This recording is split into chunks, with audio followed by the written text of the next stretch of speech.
Hello there, this is Benny. And this is Kyle. And you're listening to The Doctor's Watcher, the podcast where I watch Doctor Who and then I tell you about it.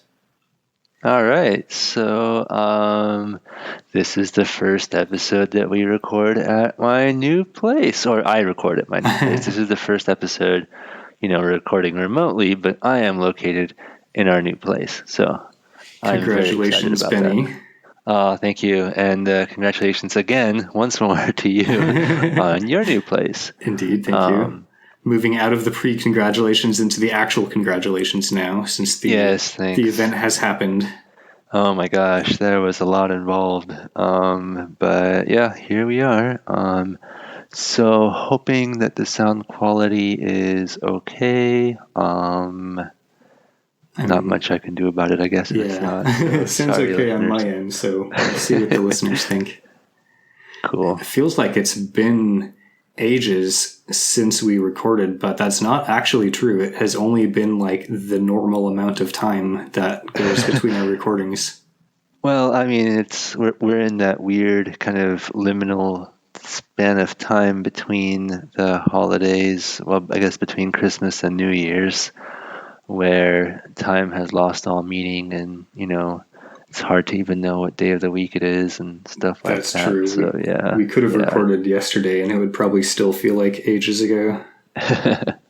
Well, we did kind of record yesterday because we recorded ourselves playing D&D. That's true. So that I could do a write-up afterwards. But yeah, that it had been a while since we played any D&D. Yeah. I think it was like back in October or something. I think so, yeah. At least in that main game. Yeah.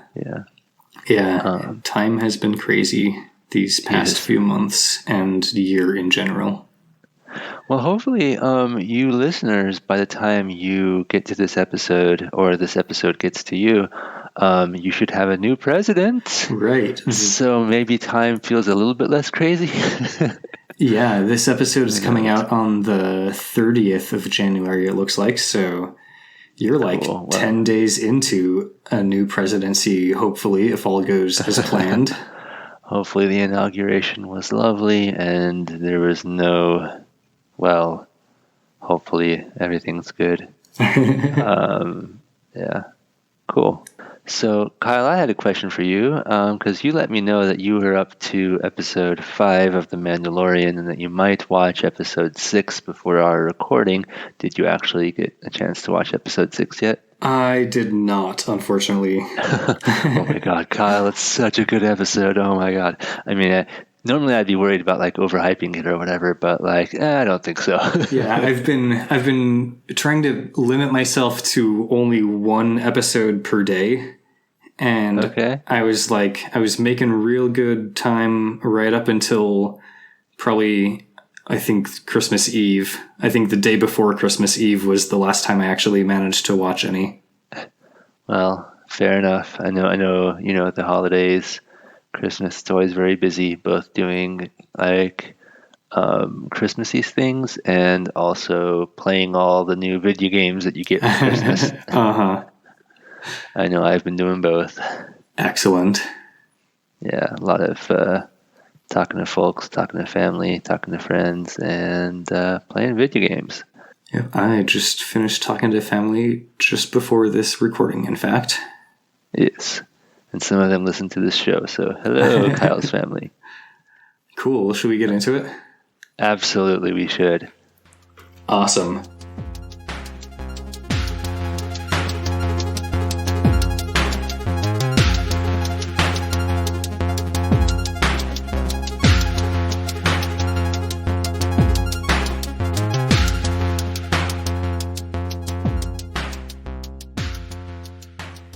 Today, we are talking about the 32nd episode of Season 1, which is The Unwilling Warriors.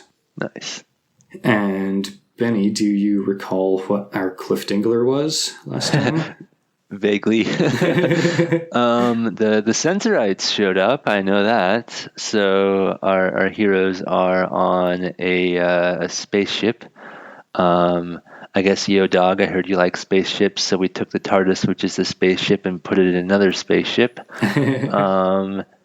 And so you can spaceship while you spaceship, yeah. So, anywho, yeah, we got space zombies, and one of them has been sort of zombieing it up after Susan and Barbara, if I remember right. Right. And the more scared you get, I think the more the Sensorites have control over you. And so this spaceship where we are, they keep like blacking out or whatever, and the Sensorites are messing with them or keeping them from leaving.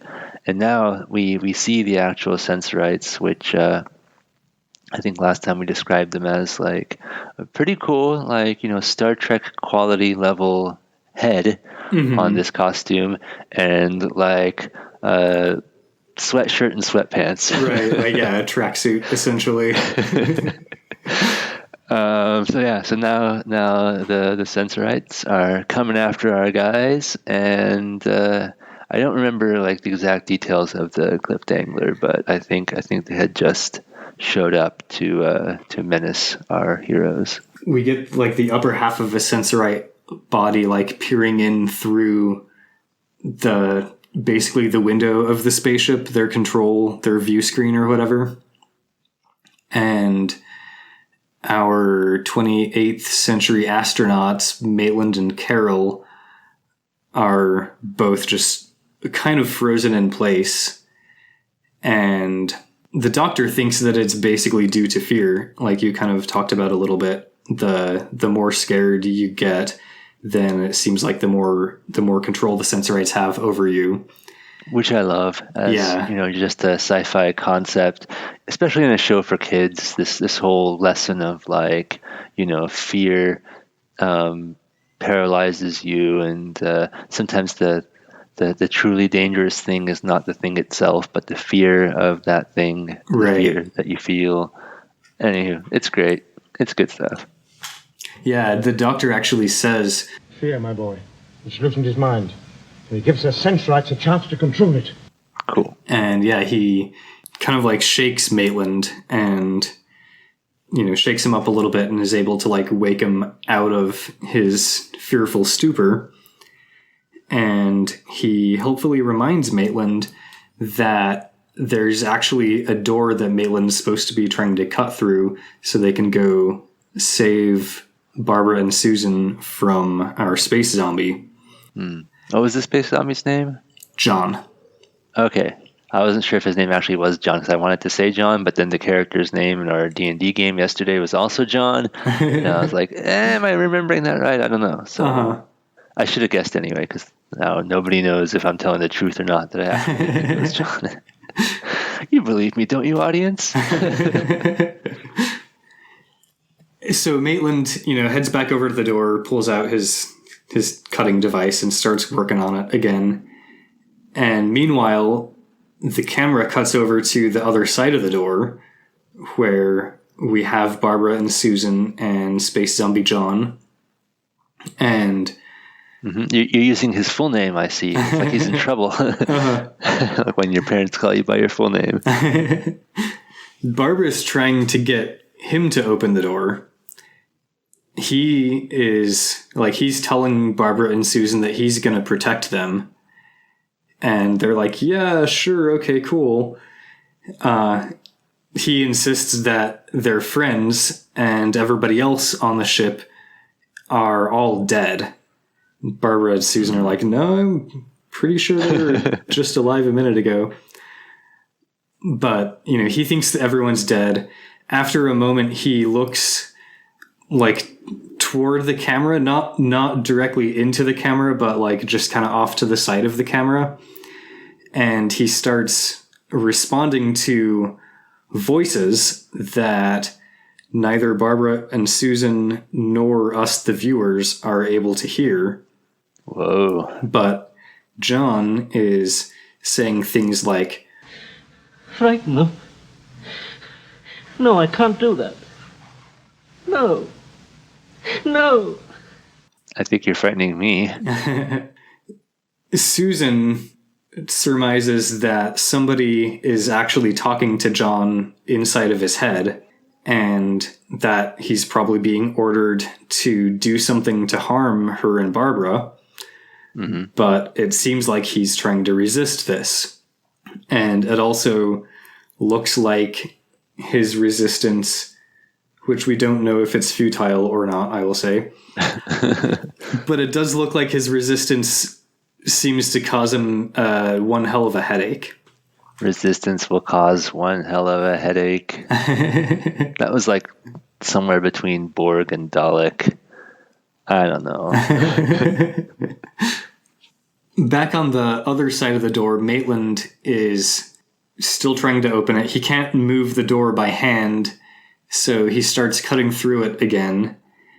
And this seems to annoy Ian because of how slow Maitland's cutting device goes. Ian's like, I can get through it, with just my hands, and then flexes and his shirt tears off and he goes, Ian, person of action. And he just grabs the door and yanks it off the... Yeah. So yeah, Ian's worried about Barbara and Susan, but the doctor tells him to chill out. He's like, otherwise it confuses the brain and leaves it wide open to an attack by the sensorites. Look at Maitland here. Fear and inertia. It's left him vulnerable. So yeah, I thought it was, interesting and to point out to Ian, don't be too worried, because that's what they want. Like, that's how they're going to take advantage. And also, let's take this opportunity to just rip on Maitland a little bit. Well, I can get behind that. But it's also like Ian wants to do something, like he's trying to act on his concern for Barbara and Susan, and the doctor's just kind of like, nah, it's okay, chill. And I'm like, you can, try to get through this door in a chill and calm way. Still trying to get through that door. So Carol tells everybody that the sensorites are actually on the ship now. Apparently, they got in through the ship's loading bay, which fortunately is not where Barbara and Susan are. And fortunately for the, setting designers, we never see. But Carol does tell Ian that the sensorites have control of John. And so, John might be dangerous. John might attack them. Of course, back, in the room with Barbara and Susan and John, Barbara and Susan are trying to calm John down. They're like telling him that, everything is peaceful and calm. Everything's going to be cool. They're not worried as long as he's here to protect them. And they're like reassuring him that they're his friends. So it seems to us viewers probably that John is not terribly dangerous at the moment, at least, but I guess who knows if he's under Sensorites' mind control. Yeah, I like how they're telling him that he'll protect them. It's like, okay, I guess. I realize they're just kind of telling him whatever he needs to hear to calm down. So I do find it interesting that they're like, we know that you'll protect us. Well, it's because he was saying earlier that he would protect them. Yeah. Yeah. They're just kind of like agreeing seriously. with his delusions, I guess. Yeah. So around this time of the episode, we actually get our first look at the bottom half of a sensorite. They had between the last episode and this episode to come up with something good, and all we got was sweatpants. Yep. We actually see the bottom half of two sensorites. The camera cuts to two pairs of legs, which are wearing what looks like sweatpants fabric. Mm-hmm. And their feet are these large round discs with the sweatpants fabric stretched over them. Oh, okay. Yeah, I thought that was like boots or something. Kind of cool, kind of interesting. An effort was made. And then the camera pans up and shows us like the rest of their body. We see actually, these are sensorites. This is the same type of alien that we saw on the view screen last episode. Mm-hmm. I love the name Sensorites. Yeah. I don't know. I probably said this last time, but if I didn't, I should at least say it's got such a good classic, cheesy sci-fi sound to it. And I think it's from the planet Sense Sphere, which is a little bit difficult to say, but still a great name. I guess you just run it together, Sense Sphere. All planets are spheres. Oh, but also, when you said it just now, it made me realize, these Sensorites, they prey on fear. So is it sense sphere or sense fear? Oh, that's a good point. I think the episode transcripts that I read, which are unofficial, basically spelled it as sense sphere. But then I think on the Doctor Who fandom page or wiki, I think it's sense sphere with a hyphen in between. Interesting. I assume that's the more canonical version. But well, even if it was just a coincidence that it happened to sound like sense fear, I think it's a pretty cool coincidence. Yeah, definitely. So Susan comes up with a plan at this point. She remembers this planet that she had visited with her grandfather once, a planet called Esto. And on Esto, there are telepathic plants. Nice. I love it. Uh-huh. And Susan says that these plants would screech if you stand, in between them. She says, "Oh, Grandfather said it was because they were aware of another mind." And Barbara adds, "Breaking in on their communications." Yes, exactly. So Susan's plan is that if she and Barbara both think the same thing at the Sensorites at the same time, then maybe they can overpower them. Cool. I love it. I love the psychic plants. I love the idea of Susan standing between two psychic plants who are trying to have a conversation. They're just trying to have a conversation, Susan. You're not part of this conversation. And they're shrieking at her, screeching at her to be like, get out of here. I'm trying to talk to my plant friend. You meat person. Now Susan's oh, I remember that time that I was a real asshole trying to eavesdrop on these plant telepathic communications. Yes. So Barbara, Susan explains the plan, and Barbara's like, "What do you mean? We defy you, something like that?" And Susan's like, Yes, we defy you. All right. And we've got to picture the words very clearly in our minds. We must both concentrate very hard. Ready? Yes. You two kids at home. Everyone all together now. So they actually do a countdown. And at the end of the countdown, they both get looks of concentration on their faces. And the camera cuts over to the two Sensorites that we saw earlier in another part of the ship. And they both grab their heads in pain and fall to the ground. Nice.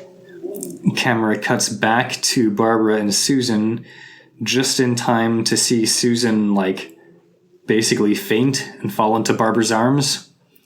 So she used up all her mana. Yeah, I guess she concentrated a bit too hard.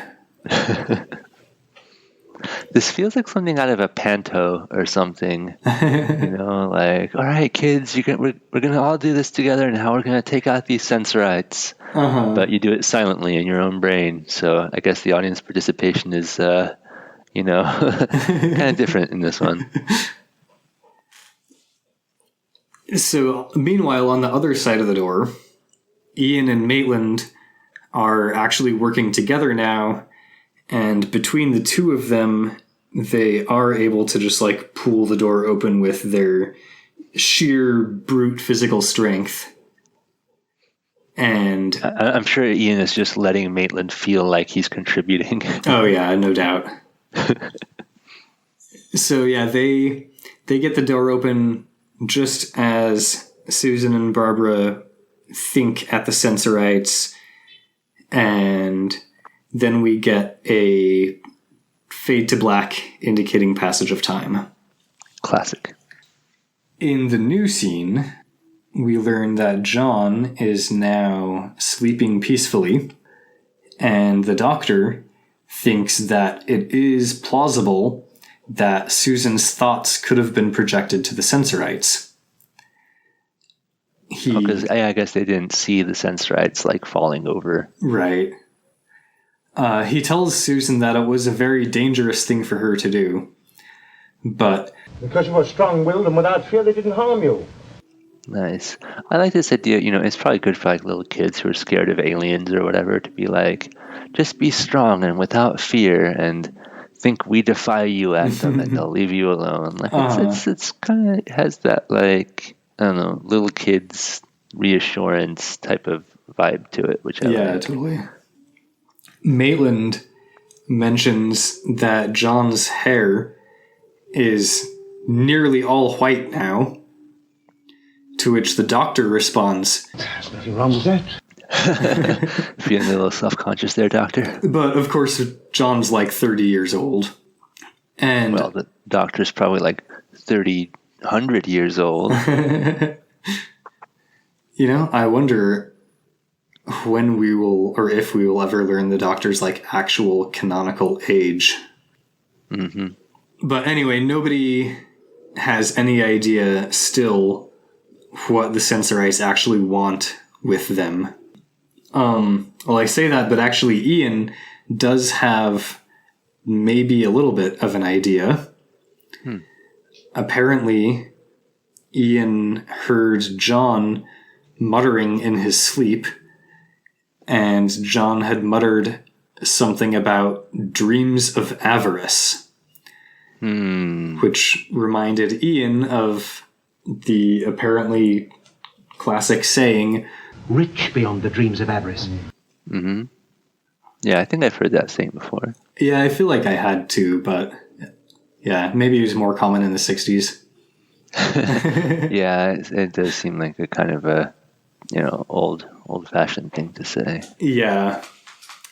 But Ian's speculation is that given that John was the mineralogist of the crew, he thinks that John probably discovered something valuable on the planet Sensphere that the Sensorites don't want anyone else knowing about. Gold! Or, since this is the future, ultra gold. The doctor just really wants to get his TARDIS lock back, and he asks Maitland if he's ever tried talking to the Sensorites. And I thought it was pretty funny, like, how shocked Maitland seemed by this question or suggestion. He's like, talking to them? But, yeah, the doctor thinks maybe we should talk to them. Might be a good idea. But they're weird. So we cut back to the two Sensorites on the ship, and one of them is holding what sort of looks like a stethoscope, except there's just one tube. So I guess it's like a stethoscope if your doctor only had one ear. Yeah, I think I can picture it. And the tube just kind of like attaches up to his shoulder, but like the stethoscopy part, the Sensorite is holding up to what is probably its forehead, anatomically speaking. And it is apparently using the stethoscope device to remotely listen to other parts of the ship, and it's surveilling the conversation that's happening in the other room. Cool. So the other Sensorite comments that it seems like the TARDIS crew has higher intelligence stats than the other folks. Well, they're PCs. Yeah. And yeah, that's almost a direct quote, I'll even say. Nice. The first Sensorite is like, yeah, dude, our boss told us to watch them. If they try to attack us with force, we are to summon our warriors to destroy them. Which I wondered if those are like the Unwilling Warriors of the episode title. I was just about to speculate about that, but if they're already warriors, then would they be unwilling? Yeah. I would assume our heroes are the unwilling warriors because, like, you're not supposed to resort to violence except when necessary. That could be. Or it could be the NPCs on the spaceship, like Maitland and Carol and John, because they seem unwilling or unable to fight back. Yeah, that, like, they're unwilling to be warriors, maybe. Yeah. Is it Mayland or Maitland? Maitland. Maitland, okay, I thought so. Yeah, M-A-I-T.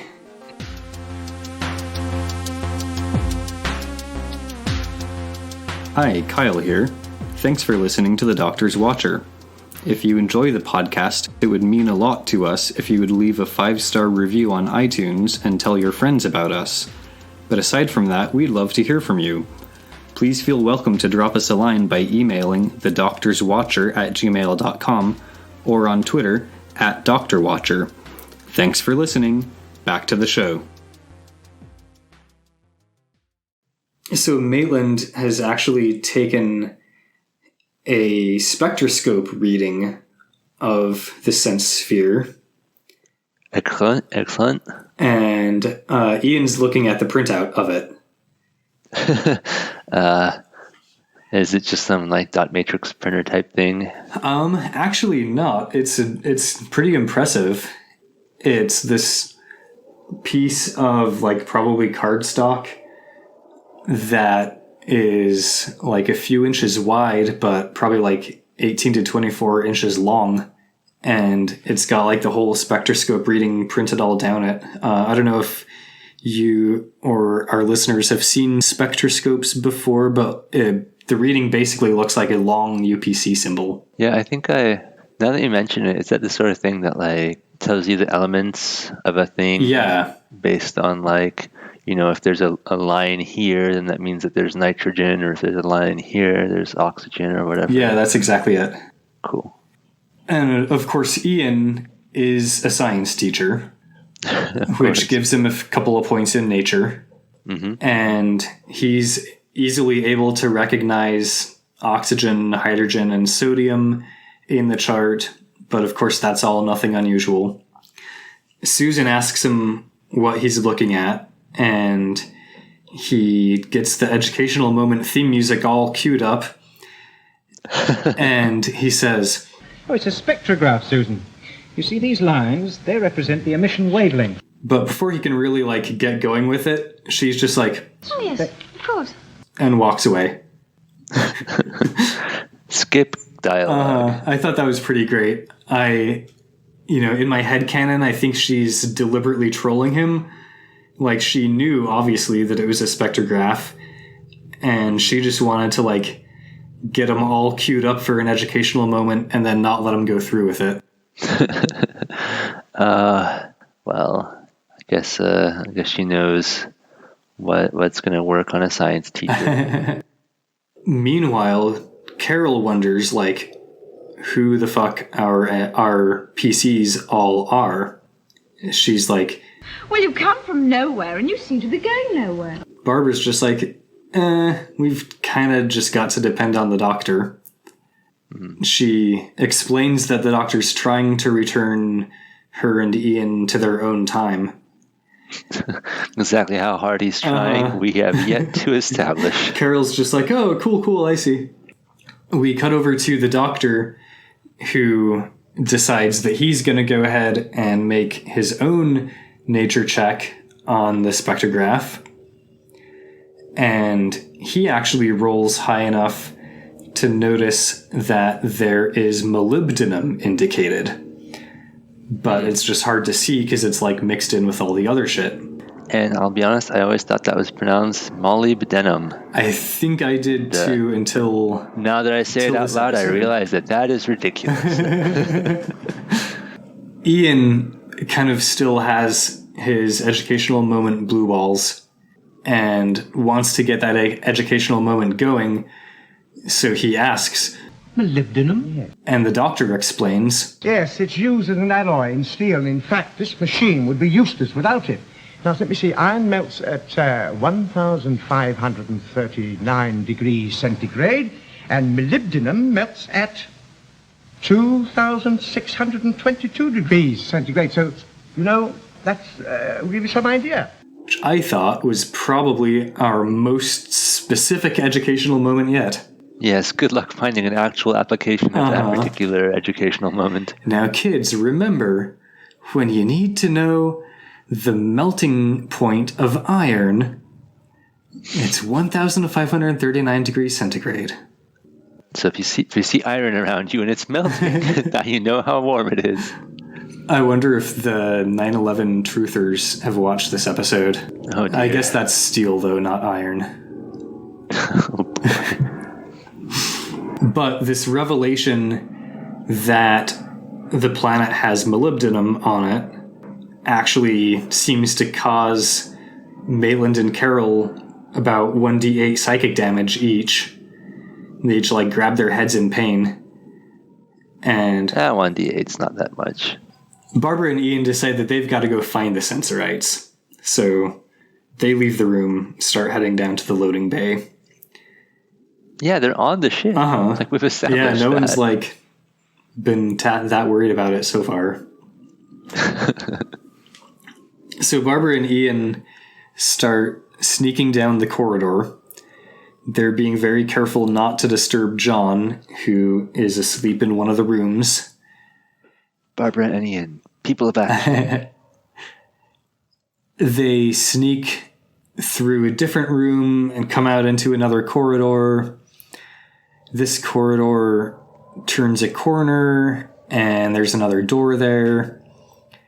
And, they wave their hands at the door sensor to open the door and head on through. Ian kind of stops for a moment and turns to Barbara, and he's like, You can come if you don't want to. But Barbara, person of action, is just like, Nonsense. Yes, that is nonsense, Ian. You keep that, patriarchal nonsense to yourself. I mean, at this point, he should know better to even suggest that she stay behind. I agree. In the next room, what do they find but the two Sensorites? Nice. The Sensorites start slowly walking toward Barbara and Ian, and Barbara and Ian start slowly backing away from the Sensorites. Ian grabs a wrench or something off of a nearby table, and he holds it menacingly, and this causes the Sensorites to back up a little bit, but they still continue slowly advancing, and Ian and Barbara continue slowly retreating. I thought they were going to try to talk to them. That's kind of what I thought too, but yeah, apparently not. They just wanted to see him, I guess. Well, maybe they weren't counting on them looking so weird, and now they're rethinking their strategy of talking to them. Ian and Barbara back out of the room, and then they shut the door. Ian sends Barbara back to the control room of the ship to ask Maitland how to lock the door. They've just closed it, but apparently they didn't lock it. So she heads back. Ian stays behind, and a moment later, the door opens, and Ian stays behind with his finger hovering over the closed door button. The door opens. Ian, waves his hand at the sensor, but it's just not picking it up. The two Sensorites come out, and one of them raises its stethoscope thingy up to its probably forehead, but it quickly drops it when Ian menaces with his hammer or wrench or whatever he grabbed. Mm-hmm. And the two Sensorites just keep slowly advancing towards Ian, and he just kind of slowly retreats back down the corridor. Tension.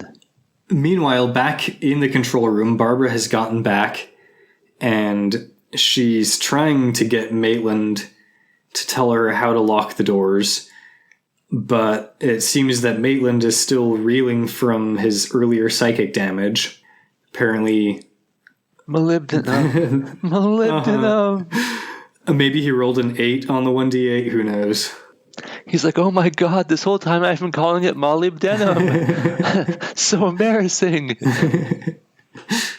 The doctor's like, dude, Barbara, just ask Space Zombie John. And she's like... He'll be in no condition to help. Which... Yeah, he's a space zombie. But this sets the doctor up for probably one of the shittiest pieces of dialogue he's had in a bit. He just says, do as I say. And Barbara leaves. Well, at least he left off the implied woman. Yeah, that's true. Could have been worse. Anywho, there's our doctor is an asshole moment for the episode. Uh-huh. Well, I should say for the episode so far. So Barbara does do what the doctor said. She rushes back to Sleepy John and wakes him up and asks him how to lock the doors. Mm-hmm. By this time, Ian has backed his way down into this corridor that Barbara and Space Zombie John are in. And the Sensorites have followed him the whole way, of course. And he raises his implement to strike them. And Barbara's like, Ian, no! And Ian's like, why not? How else can I keep these creatures off? And Barbara's like, well, do you need to keep them off? Have they actually attacked you? It's a good question. Yeah. And at this point, they have not actually attacked Ian. So the Sensorites just kind of calmly stand there while John closes and locks the door in their face. And, then Ian and Barbara and John all start heading back to the others. And Ian remembers at this point that the ship actually has a circular floor plan. Mm-hmm. So he rushes back into the control room to lock the other door and make sure the Sensorites can't get around the other way. I still like the circular floor plan. I still think that's cool. Yeah, I thought it was cool too. And that it actually comes up again. Yeah, they remembered that was a thing. Uh-huh. So everyone gets back to the control room safely. Meanwhile, one of the Sensorites pulls out the device that it had used in the previous episode to remove the TARDIS door lock mechanism. Cool. The fucked up potato masher thingy. Uh-huh. It holds this device up to the door sensor, and a moment later, the door swings open. So much for locking the doors on the ship. Yeah, I feel like it's one of these things where when we've already seen them get, they have door lock defeating technology that we should probably have assumed that they can continue to get past door locks. So they start heading down the corridor toward the control room, and they're almost at the control room. And they still need to open that door, but they're almost to that door when they both stop, and they both pull out their stethoscope devices and hold them up to their presumably foreheads. And we start hearing some whistly sci-fi noise soundtrack.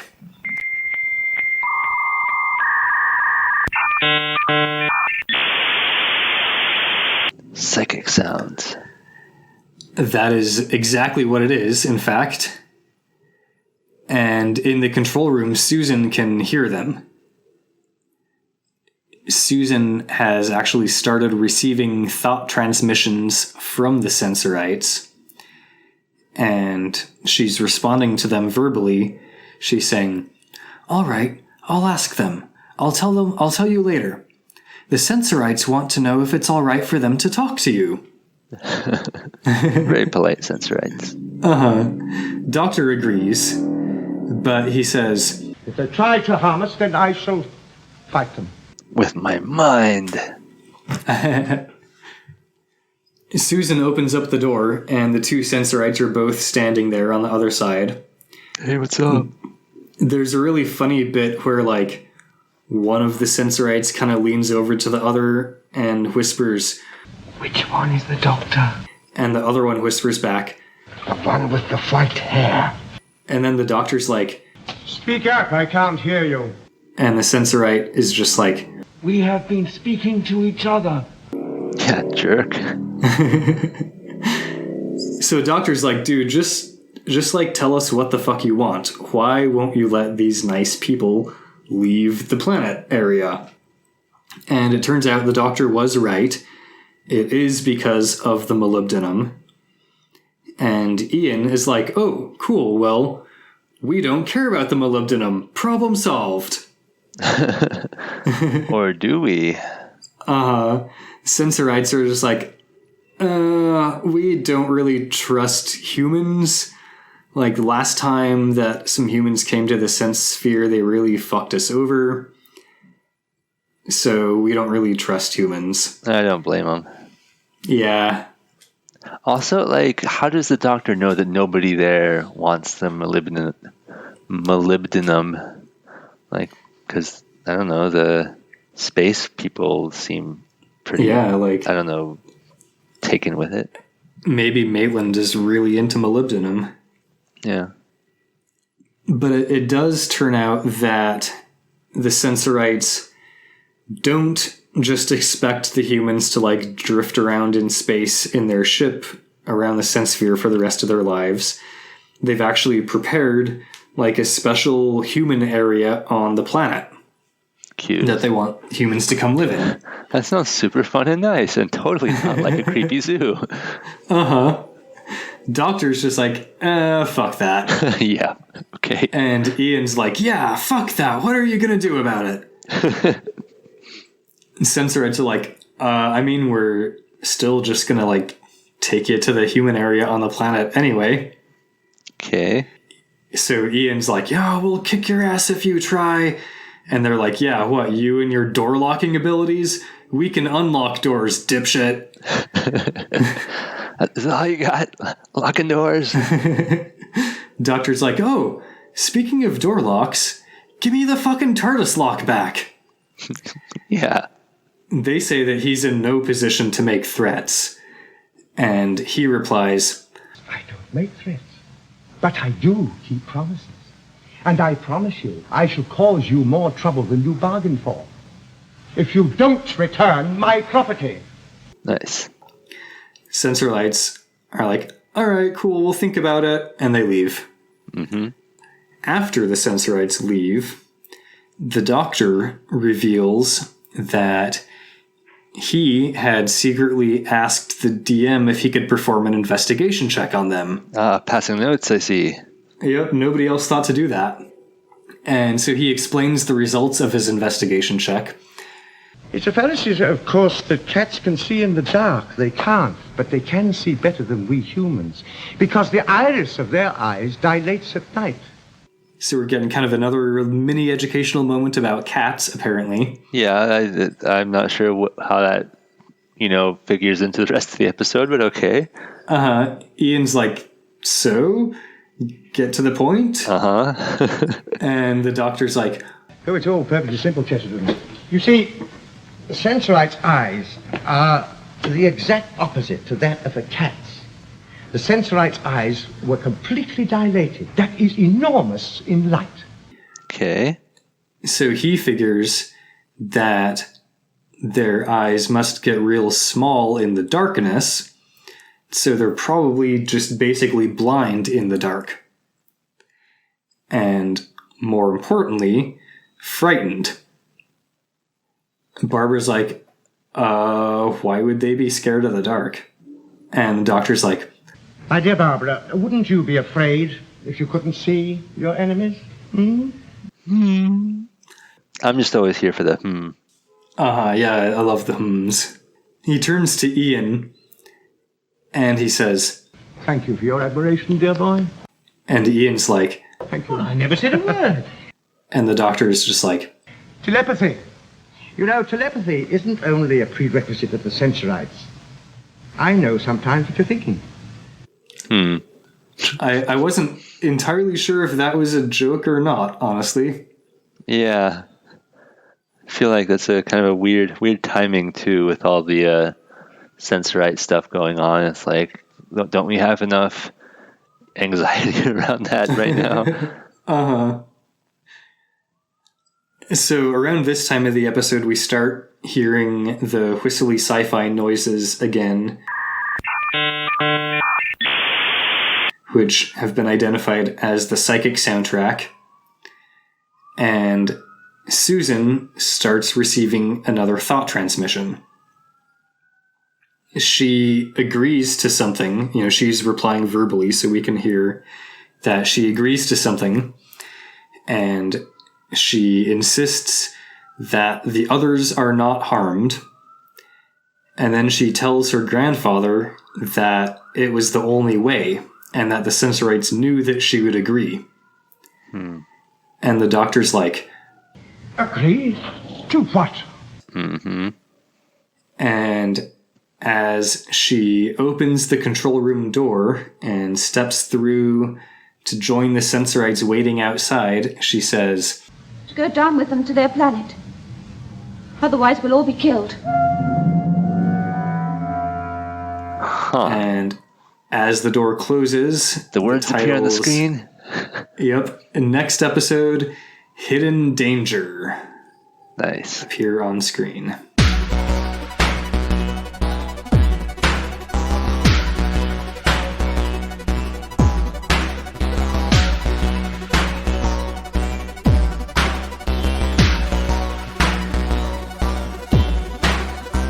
Yeah, it's interesting. Earlier we were speculating who the Unwilling Warriors were, and I was like, well, you know, we're still early in the episode. Maybe it'll be more obvious by the end, but I'm like, I'm still not entirely sure.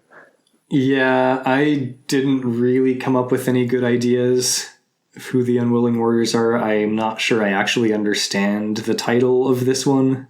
It's also one of these, like, is it good that they're fighting? Is it, you know, because it seems like talking is the better option, but now we're back to the Sensorites threatening to kill them, so maybe it's, I don't know. Yeah, it seems a little bit all over the place in this serial. Yeah, that one seemed like a bit of a jump. Yeah. I mean, maybe the Sensorites are just like threatening their lives out of a kind of a default decision at this point. Like, I don't know, I kind of want one of them to come to the planet with us. What should we do? I guess threaten their lives. I guess threaten them, like nothing else seems to be working, so... Yeah, I mean, like, why think of another option when that one seems to work fine? Yeah. So, yeah, I'm not entirely sure who the Unwilling Warriors are, but I guess they were there. The whole door locking, unlocking thing was also kind of strange. Yeah, like, I don't know, they got the TARDIS lock, and they seem, like, how to lock the doors, and if the doors can be locked well enough is not necessarily what I would have guessed as a plot point.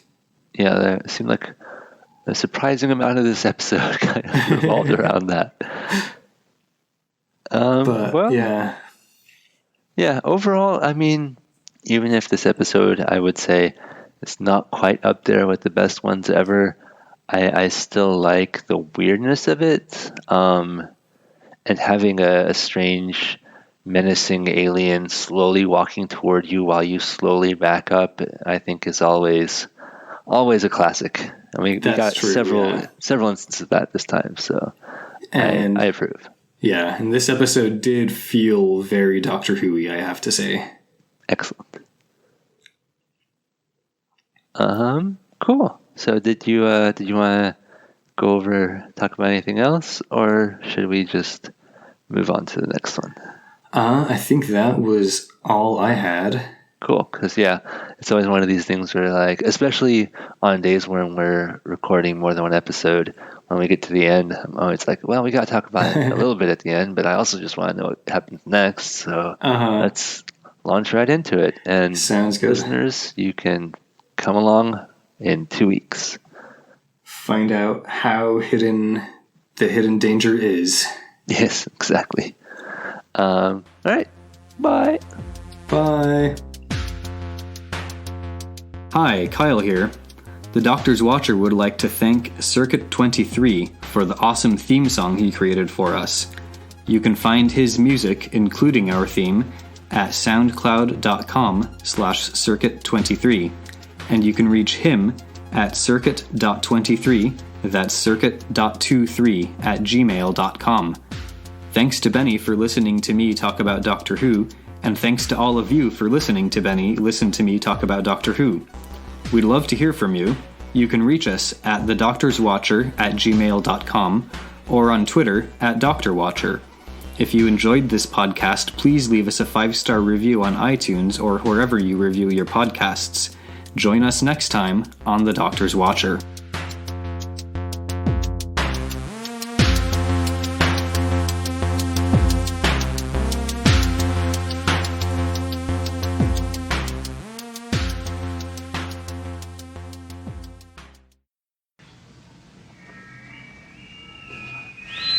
I'm sure it's no coincidence that the Sensorites attacked you as soon as you discovered molybdenum. Yes, but they won't agree to that. Agree? What? What are you talking about, child? I'm sure they'll talk to you about it. Susan, what is it? All right, I'll ask them. I'll tell you later. The Sensorites want to know if it's all right for them to talk to you.